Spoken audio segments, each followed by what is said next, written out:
எந்த ரூபத்தில் அந்த கடவுள் இருக்கிறான் என்பதை நீ காட்ட முடியுமா? ஏன் வலிக்கிறதா? அடிபட்ட வலிக்கிறதா? அந்த வலி எப்படி இருக்கிறது, அது எந்த ரூபத்தில் இருக்கிறது என்பதை காண்பிக்க முடியுமா? பைத்தியக்காரனா இருக்கிறான்.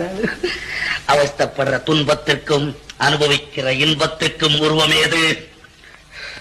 அதுபோல்தான் சகல ஜீவராசிகளுக்கும் இன்ப துன்ப உணர்ச்சிகளை தந்து உருவமில்லாமல் ஒளிந்து விளையாடுகிறான் கடவுள். கடவுளுக்கு கூட விளையாட்டு புத்தி இருக்குதா? அந்த கடவுள் காட்டும் பேரின்பத்தை மறந்து கயல்வெளியார் காட்டும் சிற்றின்பத்தில் உன் சிந்தையை சிதறவிடாது. இன்பத்துல சின்னது வேற பெருசு வேறையா? சந்தேகம் என்ன? அழியும் உடலோடு இரண்டர கலந்து அத்துடன் அழியும் அற்ப இன்பம் தான் சிற்றின்பம். ஆதியந்தம் இல்லாத இறைவனுடன் இரண்டர கலந்து அழிவே இல்லாத நிலையை அடையும் இன்பம்